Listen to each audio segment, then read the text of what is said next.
আসসালামু আলাইকুম। শুরু করছি শ্রাবণ মেঘের রোদ্দুর পর্ব ৭। আজ আরজের জন্মদিন। যেহেতু মোটামুটি সবাই এখানে রয়েছে, তাই সকলে মিলে সিদ্ধান্ত নিল পরিবারের মধ্যে একটা ছোটোখাটো জন্মদিনের আয়োজন করা হবে। বিকেল থেকে শান্তিনিকেতনের ছাদে চলছে অনেক তোড়জোড়। বাড়ির মহিলারা মিলে সকলের জন্য রান্নাবান্না করছে, আর ছেলেরা মিলে ছাদে ছোট্ট ডেকোরেশন করছে। ছাদের এক কোণায় মন খারাপ করে বসে আছে আরজ।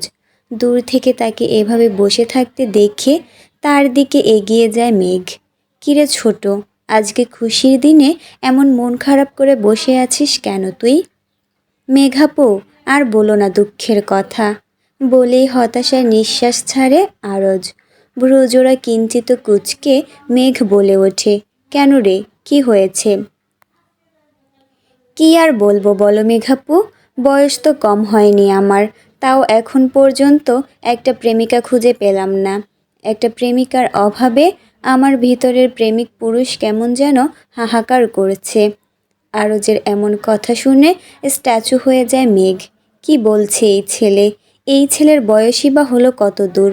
এখনই নাকি তার ভেতরে প্রেমিক পুরুষ হাহাকার করে। মেঘ একটা টোকা মারে আরজের মাথায়। এই বয়সে প্রেমিকা? তোর বয়সে থাকতে আমি কথা বলাও শিখিনি। শিখবে কিভাবে? শ্রাবণ ভাই তো সারাদিন তোমাকে উদুম কেলানির ওপর রাখে। এই তোকে কে বললো এসব? জানি আমি, তুই কিন্তু বেশি পাকামো করছিস, বলে দিলাম। এসব বাদ দাও না মেঘাপু, আমার দুঃখটা একটু বোঝার চেষ্টা করো। কিসের দুঃখ তোর? আজকে যদি আমার একটা প্রেমিকা থাকতো, ঠিকই আমাকে কল করে বলতো, শুভ জন্মদিন বাবু। সোনা, জান, চিন্টু, মিন্টু, পিন্টু, তোমার সামনের বছরগুলো ভালো কাটুক। কিন্তু আফসোস, কেউ বলে না। এই জীবন রেখে কি লাভ বলো মেঘাপু? তবে দাঁড়া রে, এক্ষুনি আহিল ভাইকে ডাকছি। সে এখনও একটা প্রেম করতে পারলো না, আর তুই কিনা এই বয়সে প্রেমিকা প্রেমিকা করছিস। ভাইয়ার কথা আর বলো না মেঘাপু, ভাই হচ্ছে বলদ আর রগচটা। ভাইয়ের কখনো প্রেম হবে না, কিন্তু আমি তো তেমন না। আমার ভিতরে তো প্রেমের আগুন টকবক টকবক টকবক করে। ছি, বেয়াদব ছেলে, তোকে দিয়ে কিচ্ছু হবে না, বলেই সেখান থেকে চলে যায় মেঘ। মেঘের যাওয়ার পানে তাকিয়ে হতাশার নিঃশ্বাস ছেড়ে আরজ বলে ওঠে, আশ্চর্য, আমার জীবনে কি প্রেম ভালোবাসার প্রয়োজন নেই নাকি? তুমিও বুঝলে না আমাকে মেঘাপু? কেউ বুঝে না এই অভাগার মনের দুঃখ। সবাই সাজগোজ করে একে একে ছাদের দিকে যাচ্ছে। মেঘ একটা সুন্দর সাদা রঙের সিম্পল গাউন পরেছে, সাথে ছোট ছোট জুয়েলারি আর হালকা মেকআপ। ঢলে ঢলে ফর্সা গোলগাল চেহারায় সামান্য সাজে যেন অপরূপ সুন্দর লাগছে মেঘকে। শ্রাবণ ছাদের এক কোণায় বসে বসে ফোনে কিছু একটা দেখছিল। কিছু বলতে মূলত মেঘের ছবি দেখছিল। প্রতিটা ছবি শ্রাবণের লুকিয়ে মেঘের অজান্তে তোলা। কোনোটাতে মেঘ হেসে আছে, আবার কোনোটাতে কারো সাথে কথা বলছে, আবার কোনোটাতে মুখ গোমড়া করে বসে আছে। মেঘের অদ্ভুত সুন্দর সুন্দর ছবিগুলো দেখেই মিটিমিটি হাসছে শ্রাবণ। তখনই ধীরে ধীরে ছাদে এসে হাজির হয় মেঘ। মেঘকে দেখে আরজ এগিয়ে গিয়ে বলে ওঠে, আরে মেঘাপু, তোমাকে তো একেবারে রূপকথার সাদা পরীগুলোর মতো লাগছে। আরজের কথায় হেসে দেয় মেঘ, গাল টেনে বলে ওঠে, তুই পারবি খুব শীঘ্রই প্রেমিকা জুটিয়ে ফেলতে। বলে তারা দুজনেই হেসে ওঠে। এদিকে আরও আগে আরজের ডাকে মেঘের দিকে নজর পড়ে শ্রাবণের। শ্রাবণ যেন সেখানে স্থির হয়ে আছে। তার বক্ষ পিঞ্জিরায় থাকা হৃদযন্ত্র অস্বাভাবিকভাবে ধুকপুক করছে। কোনো সময় নষ্ট না করে দ্রুত মেঘের কয়েকটা ছবি তুলে নেয় শ্রাবণ। মেঘ সেখান থেকে চলে গেলে মেঘের ছবিগুলো দেখতে থাকে শ্রাবণ। তখনই শ্রাবণ বুকের ওপর হাত দিয়ে মোহনীয় কণ্ঠে বলে ওঠে, উফ, আমার জানটাকে এত সুন্দর লাগছে কেন? নিজেকে সামলানো তো দায় হয়ে পড়ছে। ধীরে ধীরে সকলে উপস্থিত হতে থাকে ছাদে। সবাই উপস্থিত হয়ে এক পাশে দাঁড়ায়। শ্রেয়া একটা মিষ্টি কালার চুড়িদার পরেছে। শ্রেয়া সুইটি বেগমের সামনে গিয়ে বলে ওঠে, দেখো তো ছোটো মা, আমাকে কেমন লাগছে? তখনই সেখানে ধূমকেতুর মতো হাজির হয় আহিল। সময় ক্ষেপণ না করে চটপটাং বলে ওঠে, সাক্ষাৎ ডাকিনী লাগছে দেখতে। আমি বুঝতে পারি না হাজার হাজার টাকার মেকআপও কিভাবে একটা চেহারাকে সুন্দর করতে পারে না। আশ্চর্য। তেতে ওঠে শ্রেয়া, কর্কশ কণ্ঠে বলে ওঠে, ছোট মা, তোমার হনুমান ছেলেকে সাবধান করে দাও, বলে দিলাম, না হলে কিন্তু ভালো হবে না। এই তুই কি করবি রে আমার? দেখতে তো একেবারে ট্যাবলেটের মতো, কি করতে পারবি আমার? এবার আরও রেগে লাল হয়ে যায় শ্রেয়া, আঙুল উঁচিয়ে বলে ওঠে, শোন হাদারাম, আমি দেখতে 5 ফুট হলেও আমার মুখ কিন্তু 10 ফুট লম্বা। কথা দিয়ে একেবারে নাঙ্গা করে ফেলবো তোকে। হাঁ হাঁ করে উচ্চস্বরে হেসে ওঠে আহিল। তুলে এক আছাড় দিব, কেন্দে কুল পাবি না, আবার আমাকে নাঙ্গা করবি। চেঁচিয়ে ওঠে শ্রেয়া, ছোট মা, তোমার ছেলেকে চুপ করতে বলো, তা না হলে কিন্তু একটা কিছু হয়ে যাবে এখন। কি হবে বল? বলে কিছুটা তেড়ে আসে আহিল। থাম তোরা, বলে খানিক চিৎকার করে ওঠে সুইটি বেগম। সুইটি বেগমের গর্জনে দুজনে চুপ করে যায়। অন্যদিকে সেই ঘটনার পর থেকে রুহি কিছুতে আর মেঘদের বাড়িতে আসার নাম নেয়নি। তাকে এক প্রকার টেনে হিচড়ে নিয়ে এসেছে মেঘ। ছাদের এক পাশ হয়ে দাঁড়িয়ে আছে রুহি। দূর থেকে রুহিকে চুপচাপ দাঁড়িয়ে থাকতে দেখে তার দিকে এগিয়ে যায় মাহিদ। এই যে মিস ঝগড়াটে। মাহিদের এমন সম্বোধনে পিছন ফিরে তাকায় রুহি। তাকাতেই মাহিদকে দেখে এক ভ্যাবলা হাসি দেয়। যা ভয় পেয়েছিল তাই হয়েছে।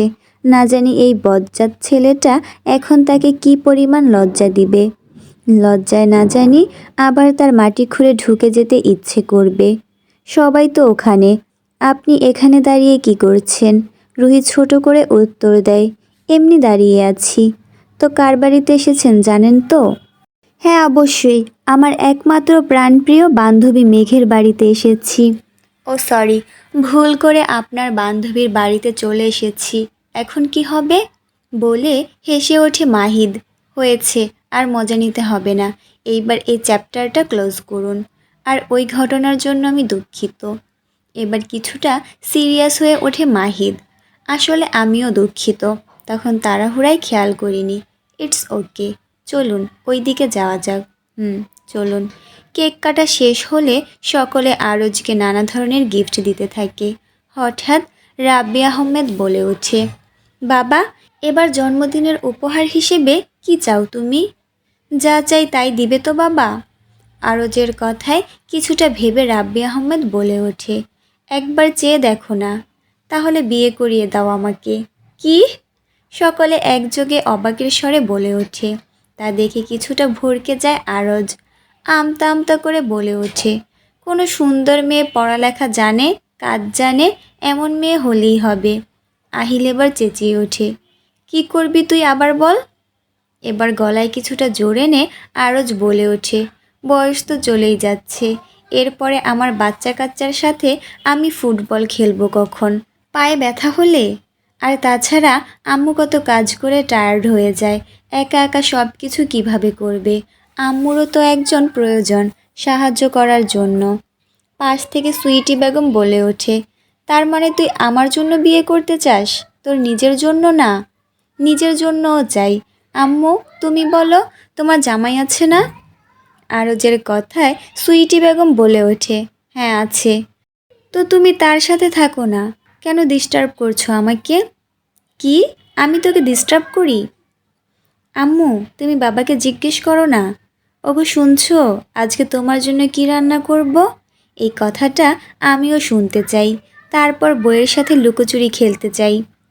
তার মানে তুই তোর বইয়ের সাথে লুকোচুরি খেলবি? হ্যাঁ, বাচ্চাও হবে কয়টা, চিন্তা করো না তোমরা। তখনই পাশ থেকে সজোরে আরজের মাথায় এক টোকা মারে আহিল। এরপর বলে ওঠে, তোর এখনই মুসলমানি হয়নি, আর তুই কিনা বাচ্চা পয়দা করবি? যা ভাগ এখান থেকে। মুসলমানি করা লাগে নাকি বাচ্চা হওয়ার জন্য? তুই বেশি কথা বলছিস। 1 সপ্তাহের মধ্যেই তোর ঘন্টু কাটানোর ব্যবস্থা করছি, এরপর তোকে বিয়ে করাচ্ছি। ভাইয়া, এবার কিন্তু বেশি হয়ে যাচ্ছে। সকলেই আরজের কথায় একযোগে হেসে ওঠে। পর্ব 8। বড়রা সকলে চলে গিয়েছে আরও আগে।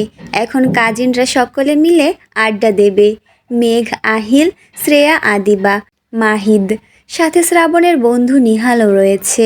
আর শ্রাবণ দূরে এক কোণায় দাঁড়িয়ে আকাশের দিকে তাকিয়ে আছে। একটু পরে নিহাল শ্রাবণকে টেনে টুনে এনে বসায় সকলের মাঝে। শ্রাবণ বসতেই আদিবা দৌড়ে গিয়ে শ্রাবণের পাশে বসে পড়ে। ব্যাপারটা কেউ তেমন একটা আমলে না নিলেও মেঘের চোখে ঠিকই লেগেছে। তৎক্ষণাৎ মেজাজটা বিগড়ে যায় মেঘের। সমস্যা কি এই মেয়ের কে জানে, সারাদিন খালি চিপকে থাকে। সকলের আড্ডার এক পর্যায়ে আদিবা বলে ওঠে, অনেক তো আড্ডা হলো, এবার শ্রাবণ ভাইয়ের গলায় একটা গান শুনতে চাই। আদিবার কথায় গম্ভীর মুখে শ্রাবণ বলে ওঠে, আমি কোনো গান গাইতে পারবো না। তখনই কিছুটা ন্যাকামো করে আদিবা বলে ওঠে, প্লিজ শ্রাবণ ভাই গাও না, একটা গানই তো, আমাদের জন্য গাও প্লিজ। শ্রাবণ একবার আর চোখে তাকায় মেঘের দিকে। মেঘ যেন নিজের চোখ দিয়ে গিলে খাবে তাদের। তা দেখে শান্ত কণ্ঠে শ্রাবণ বলে ওঠে, তোমাদের জন্য গাওয়া যায়। খুশিতে গদগদ হয়ে লাফিয়ে ওঠে আদিবা। দাঁড়াও, আমি এক্ষুনি গিটারটা নিয়ে আসি বলেই চলে যায় সে। কিছুক্ষণ পর গিটার নিয়ে হাজির হয় আদিবা। এরপর গিটারটা শ্রাবণের হাতে দিয়ে বসে পড়ে তার পাশে। শ্রাবণ আর চোখে লুকিয়ে একবার দেখে নেয় মেঘকে।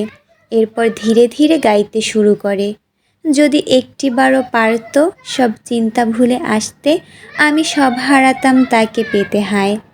কবে পায়ের শেকল খুলবে আর প্রেমের পর্দা উড়বে, আমি চেয়ে থাকি সেই দিনের সীমানায়। শ্রাবণের গিটারে তার আঙুলের স্পর্শ যেন তাদের হৃদয়ের গভীরতম এক আরতি বুঝিয়ে দিচ্ছে। তার গানের সুরে মিশে থাকা একাকিত্বের বিসর্জন বারবার রাতের আকাশে তারা ঝরিয়ে দিতে সক্ষম। বোঝে না সে বোঝে না, বোঝে না সে বোঝে না, বোঝে না, বোঝে না, বোঝে না। থামে শ্রাবণ। সকলে তার দিকে তাকিয়ে আছে। আর মেঘ সে তো নীরব দর্শক। নিস্তব্ধে যেন শ্রাবণের বলা প্রতিটা শব্দের গভীরতা মেপে চলেছে। পাশ থেকে নিহাল বলে ওঠে, আরেকটা গান ধর দোস্ত, ভালোই তো লাগছে। আর না, গম্ভীর কণ্ঠে বলে ওঠে শ্রাবণ। শ্রাবণ ভাই গাও না প্লিজ, একযোগে বলে ওঠে শ্রেয়া, আহিল, আদিবা আর নিহাল। রুহি, মাহিদ আর মেঘ নীরব দর্শকের ভূমিকায় পালন করছে। অগত্যা এক নিঃশ্বাস ছেড়ে আবারও গিটারে সুর ধরে শ্রাবণ। আমার আগুনেরও ছাই জমে জমে কত পাহাড় হয়ে যায়, আমার ফাগুনেরা দিন গুনে গুনে আবার উধাও হয়ে যায়। এসব কোনো গানের লাইন নয়, সবই এক নিঃশব্দের সুরেলা প্রতিবাদ। শ্রাবণ যেন নিজের ভেতরের ছায়াকে ক্ষত বিক্ষত স্মৃতিতে জাগিয়ে তুলছে। যত পথের বাধা সবই তো কালো সাদা, কবে ঠিকানা পেয়ে হবে রঙিন। তার গাওয়া প্রতিটা গানের লাইন যেন তার অস্থির হৃদয়ের পবিত্র এক মর্মবিদ্ধ চিৎকার। চেনা নামেরই ডাকে, আমি কি পাবো তাকে, কবে রে আসবে সে রোদেলা দিন। থেমে যায় শ্রাবণ। কয়েক জোড়া চোখ কেমন যেন মর্মহিতের মতো তাকিয়ে আছে তার পানে। মেঘ, সে তো নিজের অন্তরে চলা অবাধ্য উথাল পাথাল ঢেউ সামলাতে ব্যস্ত হয়ে পড়েছে। শ্রাবণের গলার সুর আর শব্দের মেলবন্ধন যেন শূন্যতায় পরিণত হয়েছে, যা বারবার পক্ষাঘাত করে চলছে মেঘের ছোট্ট মনুষ্য হৃদয়ে। আর এক মুহূর্ত সেখানে বসে না মেঘ, উঠে দ্রুত পায়ে চলে যায় একেবারে ছাদের এক কোণে। সেখানে দূর থেকে তাকে দেখার কোনো সুযোগ নেই। সকলের থেকে আড়ালে গিয়ে নিজের অন্তরে জমা সকল বিষাদ সুরকে উগলে দেয় অশ্রুকণার দ্বারা। কিছুক্ষণ পর গভীর রাত, চারপাশ নিস্তব্ধ, শুধু মৃদু বাতাসের ফিসফাস আওয়াজ। মেঘ ছাদের কোণে দাঁড়িয়ে আকাশের দিকে তাকিয়ে আছে। তার চোখে একরাশ বিষণ্ণতা। তার মনের সমস্ত দুঃখ সে আকাশের তারা আর মেঘেদের সাথে ভাগাভাগি করে চলেছে। চাঁদের আলো তার মুখে পড়ে আরও রহস্যময় এক সৌন্দর্য এনে দিয়েছে তার চেহারায়। মেঘকে দেখতে এখন ভীষণ সুন্দর লাগছে। হালকা বাতাসে মেঘের চুলগুলো দোল খেয়ে এদিক সেদিক উড়ে যাচ্ছে। শ্রাবণ কিছুটা দূরে আড়ালে লুকিয়ে মেঘকে দেখছে। তার নিঃশব্দ উপস্থিতি মেঘের অজানা। শ্রাবণের হৃদয়ে তোলপাড়। মেঘের এই নীরবতা তাকে গভীরভাবে পীড়া দিচ্ছে।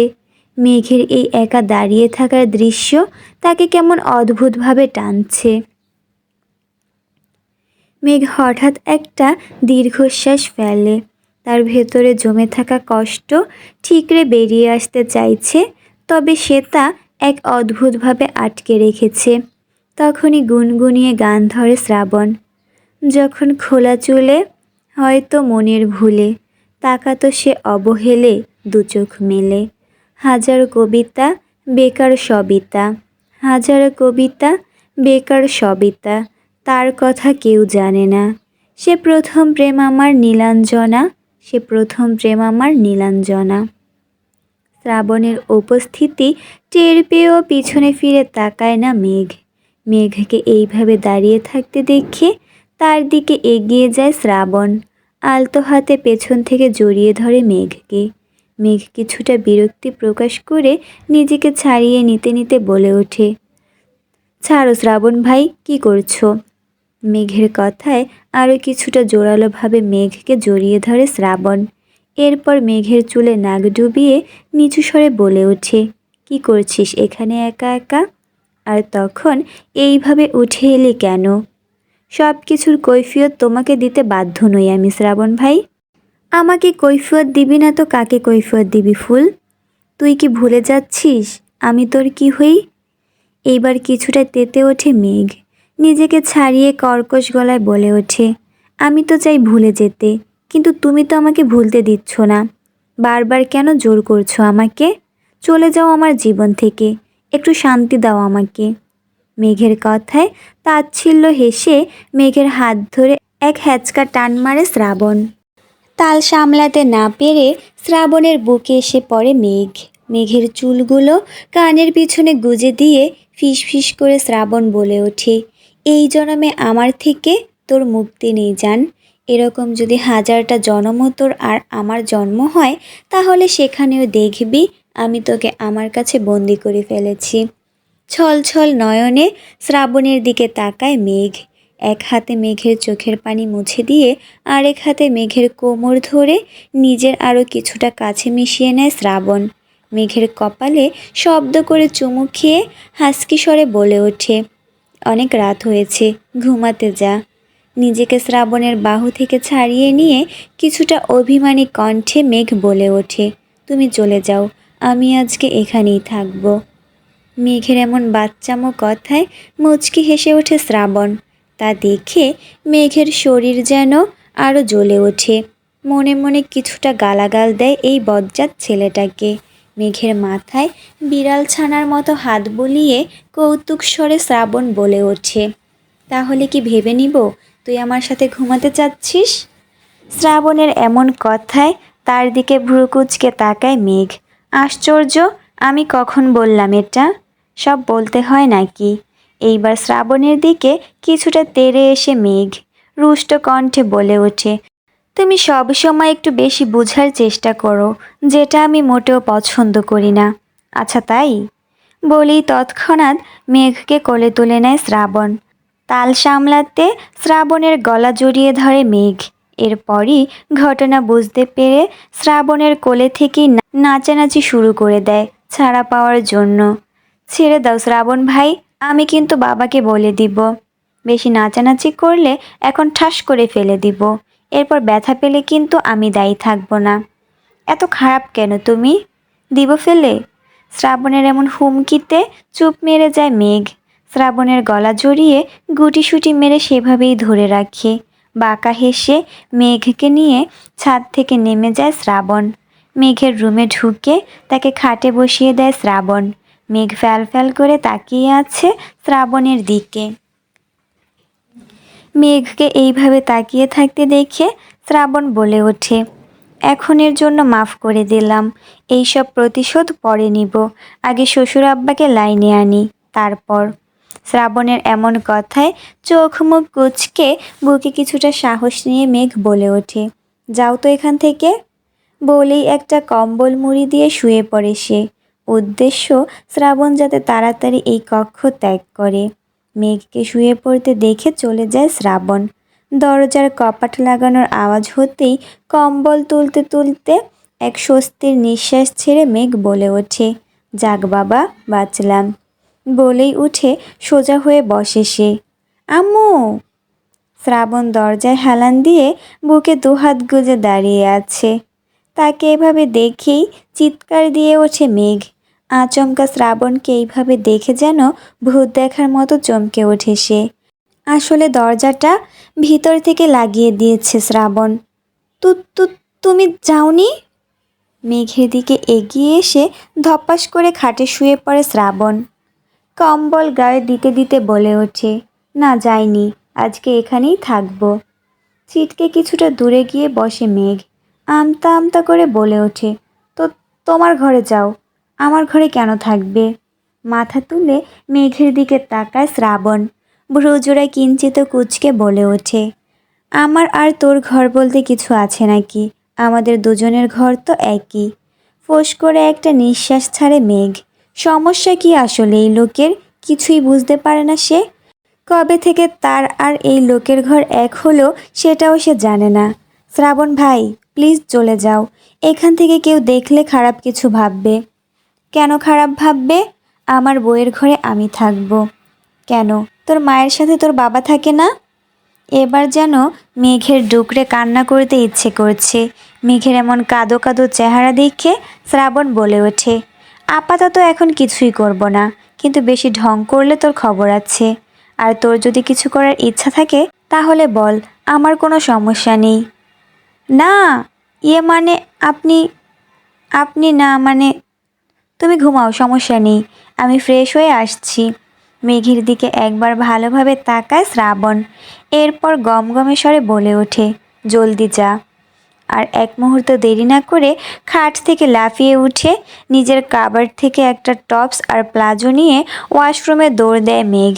সেদিকে তাকিয়ে বিস্তর হেসে খাটের মাথায় হেলান দিয়ে সিলিংয়ের দিকে তাকিয়ে এক স্বস্তির নিঃশ্বাস ছাড়ে শ্রাবণ।